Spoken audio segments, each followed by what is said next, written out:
Hi hello sisters and brothers ಎಲ್ಲ ಹೇಗಿದ್ದೀರಾ? ಎಲ್ಲ ಚೆನ್ನಾಗಿದ್ದೀರಾ ಅಂದ್ಕೊಂಡಿದ್ದೀನಿ. ಹಾಗೆ ನಾನು ಕೂಡ ಚೆನ್ನಾಗಿದ್ದೀನಿ. ಇದು ಸಂಡೇ ಬ್ರೇಕ್ಫಾಸ್ಟ್ಗೆ ಅಂತ ಹೇಳಿಬಿಟ್ಟು ಹಿಪ್ಪಿ ನೂಡಲ್ಸು ತೊಗೊಂಬಂದಿದ್ದೆ. ಮ್ಯಾಗಿ ಸನ್ಫಿಶ್ದು, ಅದು ಹಾಟಾ ನೂಡಲ್ಸು. ಸೊ ಅದನ್ನು ಮಾಡ್ಕೊಂಡಿದ್ದೀವಿ.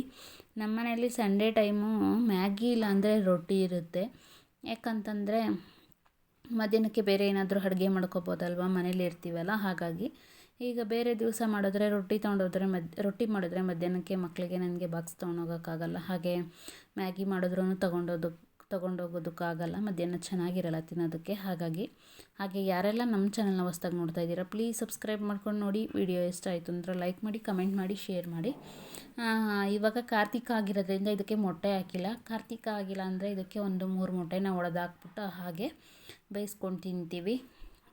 ಯಾಕಂದರೆ ಮಕ್ಕಳಿಗೆ ತುಂಬ ಇಷ್ಟ ಮ್ಯಾಗಿ. ಒಂದೊಂದು ಟೈಮಲ್ಲಿ ಅದೇ ರೀತಿ ಮೊಟ್ಟೆ ಹಾಕಿ ಬೇಯಿಸ್ಕೊಂಡು ತಿಂತೀವಿ. ಇಲ್ಲಾಂದರೆ ಕೆಲವರು ಅಂದರೆ ಒಂದೊಂದು ಸಲ ನನಗೆ ಮೊಟ್ಟೆ ಬೇಡ ಅಂದಾಗ ಬಾಯ್ಲ್ ಮೊಟ್ಟೆ ಮಾಡಿಕೊಟ್ಟು ಬರೀ ಮ್ಯಾಗಿ ಕೊಡ್ತೀನಿ. ಕೊರಿಯನವ್ರ ಥರ ತಿನ್ನಬೇಕು ಅಂತ ನನ್ನ ಮಗಳು ಮುಂದೆಗಡೆ ಡ್ರೆಸ್ಸಿಂಗ್ ಟೇಬಲ್ದು ಚೇರ್ ಇತ್ತಲ್ಲ, ಅದನ್ನು ಇಟ್ಕೊಂಡು ತಿಂತಾಯಿದ್ದಾಳೆ. ಹಾಗೆ ನಾನು ಮತ್ತು ನನ್ನ ದೊಡ್ಡ ಮಗಳು ಕೂಡ ತಿಂತಾಯಿದ್ದೀವಿ. ಸಂಡೇ ಆಗಿದ್ದರಿಂದ ನಿಧಾನಕ್ಕೆ ಎದ್ದು, ಅಂದರೆ ಒಂದು 8 ಗಂಟೆಗೆ ಮೇಲೇ ಎದ್ದೊಳೋದು. 8 ಗಂಟೆ ಮೇಲೆ ಎದ್ದು ಈ ರೀತಿ ತಿಂಡಿ ಮಾಡ್ಕೊಂಡು ಒಂದು 10 ಕಾಫಿ ಕುಡಿದು ನಿಧಾನಕ್ಕೆ ತಿಂಡಿ ಮಾಡ್ಕೊಂಡು ಒಂದು 9-10 ಗಂಟೆ ಆಗುತ್ತೆ ತಿನ್ನೋದು. ಸೊ ನಾನು ಕೂಡ ಹಾಕ್ಕೊಂಡು ತಿಂತಾಯಿದ್ದೀವಿ. ನಾನು ಮತ್ತು ಮಕ್ಕಳೇ ಅಲ್ವಾ, ಸೊ 3 ಜನನೂ ಹಾಕ್ಕೊಂಡು ತಿಂತಾಯಿದ್ದೀವಿ. ಇದು ಸಂಡೇ ನಮ್ಮ ಮನೇಲಿ ಇದೇ ರೀತಿ ಇರುತ್ತೆ. ಅಂದರೆ ನಾನು ಊರಿಗೆ ಹೋಗಿಲ್ಲ ಅಂತ ಅಂದರೆ ಇಲ್ಲೇ ಇದ್ದರೆ ಆ ರೀತಿ ಇರುತ್ತೆ ನಮ್ಮದು ಸಂಡೇ ಮಾರ್ನಿಂಗ್ ರೊಟೀನು. ಹಾಗೆ ನನಗೆ ಹುಷಾರಿರಲಿಲ್ಲ, ಒಂಥರ ಉಸಿರಿಟ್ಕೊಳಂಗೆ ಆಗ್ಬಿಟ್ಟಿತ್ತು. ಅಂದರೆ ಬ್ಯಾಕ್ ಪೇಯ್ನ್ ಫುಲ್ಲು ಬರ್ತಾಯಿತ್ತು. ಹಾಗೆ ಆ ಕಡೆ ಈ ಕಡೆ ತಿರುಗೋದಕ್ಕೂ ಆಗ್ತಾಯಿರಲಿಲ್ಲ. ಹಾಗಾಗಿ ಮತ್ತು ಸ್ವಲ್ಪ ದಿವಸದಿಂದ ಎಡಗಡೆ ಪಕ್ಕೆ 2 ಸೈಡು ನೋವು ಬರ್ತಾಯಿತ್ತು. ಸೊ ಒಂದು ಸಲ ಅಲ್ಲಿ ಹಾಸ್ಪಿಟಲ್ಗೆ ಹೋಗಿದ್ದೇನೆ ಅಲ್ವಾ, ಅವರು ಕಿಡ್ನಿಲಿ ಸ್ಟೋನ್ ಇರುತ್ತೆ ಅನಿಸುತ್ತೆ, ನೀವು ಹೋಗಿ ಒಂದ್ಸಲ ಸ್ಕ್ಯಾನ್ ಮಾಡ್ಕೊಳ್ಳಿ ಅಂತ ಹೇಳಿದರು. ಬಟ್ ಸ್ಕ್ಯಾನ್ ಮಾಡ್ಕೊಳ್ಳೋದಕ್ಕೆ ಟೈಮ್ ಸಿಕ್ಕಿರಲಿಲ್ಲ. ಇವತ್ತು ಬೇರೆ ಅದೇ ರೀತಿ ಆಗ್ತಾಯಿತ್ತು, 2 ಕಡೆ ಪಕ್ಕೆ ನೋವು ಬರ್ತಾಯಿತ್ತು. ಹಾಗೆ ಫುಲ್ ಬ್ಯಾಕ್ ಪೇಯ್ನ್ ಬೇರೆ ಆಯ್ತಲ್ಲ. ಸೊ ಸ್ಕ್ಯಾನ್ ಮಾಡಿಸೋಣ ಅಂತ ಹೇಳಿಬಿಟ್ಟು ಸ್ಕ್ಯಾನಿಂಗ್ ಏನು ಬೇಡ ಅಂತಂದರೆ ನಾನು ಹೋಗಿದ್ದೆ ಹಾಸ್ಪಿಟಲಲ್ಲಿ. ಆದರೂ ಇರಲಿ ಅಂತ ಹೇಳಿಬಿಟ್ಟು ಸ್ಕ್ಯಾನಿಂಗಿಗೆ ಬಂದಿದ್ದೆ. ಇಲ್ಲಿ ಸಿಕ್ಕಾಪಟ್ಟೆ ಕಾಸ್ಟ್ಲಿ, 1000 ರುಪೀಸು ಸ್ಕ್ಯಾನಿಂಗಿಗೆ ತೊಗೊಂಡಿದ್ದು.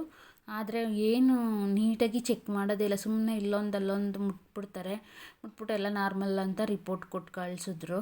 ಯಾಕಂತಂದರೆ ನಾನು ಮುಂಚೆನೂ ಎಲ್ಲ ಸ್ಕ್ಯಾನಿಂಗ್ ಮಾಡಿಸಿದ್ದೀನಿ, ಎಲ್ಲ ನೀಟಾಗಿ ಒಂದು ಕಡೆಯಿಂದ ಚೆಕ್ ಮಾಡ್ತಾರೆ ಕೆಲವರು. ಇವರಂತೂ ಏನೂ ಚೆಕ್ ಮಾಡಲೇ ಇಲ್ಲ, ಸುಮ್ಮನೆ ಹಿಂಗೆ ಆಡಿಸ್ಬಿಟ್ಟು ಎಲ್ಲ ನಾರ್ಮಲ್ ಅಂತ ಹೇಳಿ ಕಳಿಸಿದ್ರು. ಬಟ್ ನನಗೆ ನಾರ್ಮಲ್ ಅಂತ ಬಂದಿದ್ದು ಖುಷಿನೇ ಆಯಿತು. ಯಾಕಂದರೆ ನಂಗೆ ಭಯ ಸ್ಟಾರ್ಟ್ ಆಗಿಬಿಟ್ಟಿತ್ತು.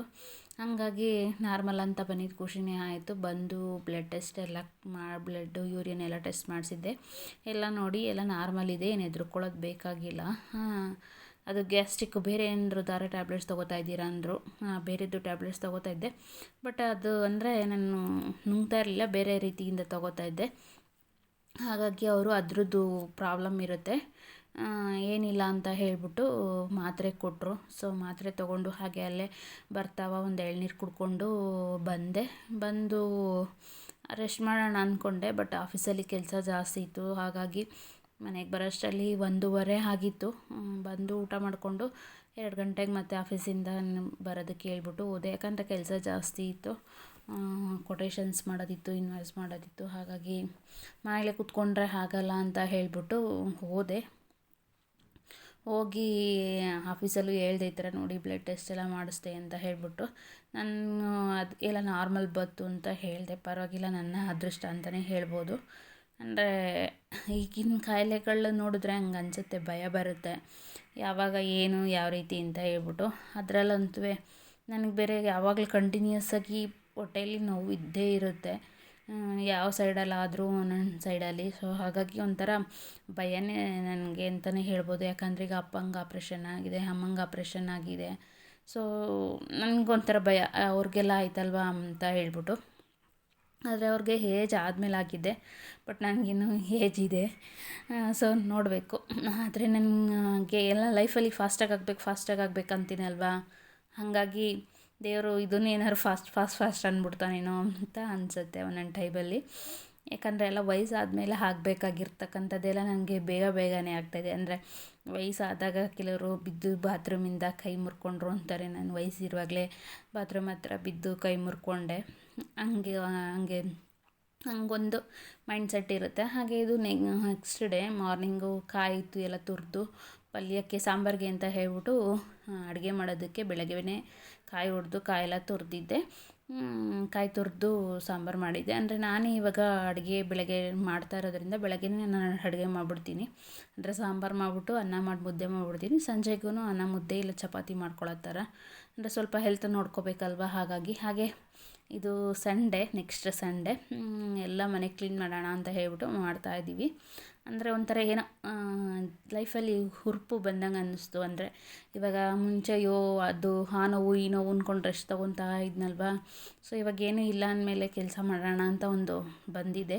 ಹಾಗಾಗಿ ನೋಡ್ತಾ ಇರ್ಬೋದು, ಇಲ್ಲಿ ಎಲ್ಲ ಎತ್ತಿ ಮನೇನ ನೀಟಾಗಿ ಕ್ಲೀನ್ ಮಾಡಬೇಕು ಅಂತ ಹೇಳ್ಬಿಟ್ಟು ಅಡುಗೆ ಮನೆ ಡೀಪ್ ಕ್ಲೀನಿಂಗ್ ಮಾಡಬೇಕು ಅಂತ ಹೇಳ್ಬಿಟ್ಟು ಮಾಡ್ತಾ ಇದ್ದೀವಿ. ಹಾಗೆ ಸ್ವಲ್ಪ ಚೇಂಜಸ್ ಎಲ್ಲ ಮಾಡಬೇಕಿತ್ತು. ಅಂದರೆ ಕೆಲವನ್ನ ಎತ್ತಿಡೋದು, ಬೇರೆ ಕಡೆಗೆ ಶಿಫ್ಟ್ ಮಾಡೋದೆಲ್ಲ ಮಾಡಬೇಕಿತ್ತು. ಇವಾಗ ನೋಡ್ತಾ ಇರ್ಬೋದು ಪಾತ್ರೆಗಳೆಲ್ಲ, ಅಂದರೆ ಯೂಸ್ ಮಾಡ್ದಲೇ ಪಾತ್ರೆಗಳಿರ್ತಾವಲ್ಲ ಅವೆಲ್ಲನೂ ಆ ರೀತಿ ಇಟ್ಬಿಟ್ಟು ವೇಲೆಲ್ಲ ಮುಚ್ಚಿದ್ದೀವಿ. ಆ ಥರ ಮುಚ್ಚಿದ್ರೆ ಎಣ್ಣೆ ಜಿಡ್ಡೆಲ್ಲ ಹೋಗಿ ಧೂಳು ಕೂತ್ಕೊಳ್ಳೋದು ಎಲ್ಲ ಆಗೋಲ್ಲ. ಹಾಗೆ ಇಲ್ಲೂ ಅಷ್ಟೇ, ಇಲ್ಲೂ ಎಲ್ಲ ಡಬ್ಬಗಳನ್ನೆಲ್ಲ ತೊಗೊಂಡು ಒರೆಸ್ಕೊಂಡು ಯಾವುದು ಅರ್ಜೆಂಟಿಗೆ ಯಾವ ರೀತಿ ಬೇಗ ಸಿಗಬೇಕು ಆ ರೀತಿ ಜೋಡಿಸ್ಕೊಂಡಿದ್ದೀನಿ. ಹಾಗೆ ಇಲ್ಲಿ ಬಾಕ್ಸ್ ಇಟ್ಟಿದ್ದನ್ನು ನಾನು ಹಾಲಲ್ಲಿ ಎತ್ತಿಟ್ಟಿದ್ದೀನಿ. ಹಾಗೆ ಇಲ್ಲಿ ಕವರೆಲ್ಲ ಇಟ್ಕೋತಿದ್ವಲ್ವ, ಸೊ ಅದೆಲ್ಲ ತೆಗೆದು ಕವರ್ನೂ ಒಂದು ಕಡೆ ಹಾಕಿದ್ದೀವಿ. ಹಾಗೆ ಪಾತ್ರೆ ಸ್ಟ್ಯಾಂಡೆಲ್ಲ ನೀಟಾಗಿ ಒರೆಸ್ಕೊಂಡು ಎಲ್ಲ ಕಿಚನ್ ಡೀಪ್ ಕ್ಲೀನಿಂಗ್ ಆಯಿತು ಅಂತಲೇ ಹೇಳ್ಬೋದು. ಹಾಗೆ ಜಿರಳೆ ಎಲ್ಲ ಬರ್ತಾ ಇರುತ್ತಲ್ವ, ಸೊ ಅದಕ್ಕೆಲ್ಲ ಔಷಧಿ ಎಲ್ಲ ಇಟ್ಟು ಈ ರೀತಿ ನೀಟಾಗಿ ಮನೇನ ಅಂದರೆ ಕಿಚನ್ನ ಕ್ಲೀನ್ ಮಾಡ್ಕೊಂಡಿದ್ದೀವಿ.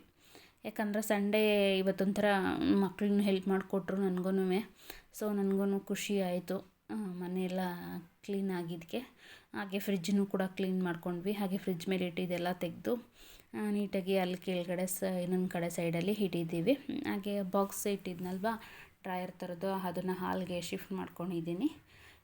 ಕಿಚನ್ ನನಗೆ ಯಾವಾಗಲೂ ವಿಶಾಲವಾಗಿರಬೇಕು. ಹಾಗೆ ಎಲ್ಲ ಬೇಗ ಸಿಗಂಗಿರ್ಬೇಕು. ಆವಾಗೊಂಥರ ಮತ್ತು ಅಡುಗೆ ಮಾಡೋದಕ್ಕೆ ಖುಷಿಯಾಗುತ್ತೆ. ಹಾಗೆ ಇದು ನೈಟು ರಸಮ್ ಮಾಡಿ ಎಲ್ಲ ಮನೆಯೆಲ್ಲ ಕ್ಲೀನಾಗಿತ್ತಲ್ವ, ಇವಾಗ ಅಡುಗೆ ಏನು ಮಾಡೋದು ಅಂತೇಳಿ ರಸಮ್ ಮಾಡಿ ಪಲ್ಯ ಮಾಡಿದ್ದೆ, ಬೀನ್ಸು ಮತ್ತು ಹೆಸರು ಕಾಳು ಹಾಕಿ. ಹಾಗೆ ಮಕ್ಕಳು ಹಾಗೆ ನಾನು ಕೂಡ ಊಟ ಮಾಡಿದ್ವಿ. ಹಾಗೆ ಸಂಡೇ ಬೆಳಗ್ಗೆ ರೊಟ್ಟಿ ಮಾಡಿದ್ದೆ ಬ್ರೇಕ್ಫಾಸ್ಟು. ಹಾಗೆ ಮಧ್ಯಾಹ್ನ ಕ್ಲೀನ್ ಮಾಡಿಕೊಂಡು ಏನೂ ಅಡುಗೆ ಮಾಡಿರಲಿಲ್ಲ. ಸೊ ಮಶ್ರೂಮ್ ಬಿರಿಯಾನಿ ಮತ್ತು ಮಶ್ರೂಮ್ ಕಬಾಬ್ ತರಿಸಿದ್ದು. ಕಾರ್ತಿಕ ಆಗಿರೋದ್ರಿಂದ ನಾನ್ ವೆಜ್ ತಿನ್ನಲ್ಲ. ಹಾಗೆ ಸಂಜೆ ಅನ್ನ ರಸಮ್ ಮಾಡಿ ಪಲ್ಯ ಮಾಡಿದ್ದೆ. ಹಾಗೆ ಮಕ್ಕಳು ನಾನು ಎಲ್ಲ ಊಟ ಮಾಡಿ ನೈಟು ಮಲ್ಕೊಂಡ್ವಿ. ಒಂಥರ ಅಡುಗೆ ಮನೆ ಕ್ಲೀನಾಗಿದ್ದಕ್ಕೆ, ಮನೆ ಹಾಲೆಲ್ಲ ಕ್ಲೀನಾಗಿದ್ದಕ್ಕೆ ಒಂಥರ ಮನಸ್ಸಿಗೆ ಖುಷಿಯಾಯಿತು ಅಂತ ಹೇಳ್ಬೋದು.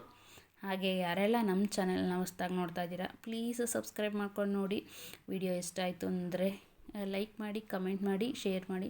ನಿಮ್ಮ ಫ್ಯಾಮಿಲಿ ಫ್ರೆಂಡ್ಸಿಗೆ ಸಬ್ಸ್ಕ್ರೈಬ್ ಮಾಡ್ಕೊಳ್ಳೋದಕ್ಕೆ ಹೇಳಿ, ಸಪೋರ್ಟ್ ಮಾಡಿ. ಇದಿಷ್ಟೇ ಇವತ್ತಿನ ವಿಡಿಯೋ.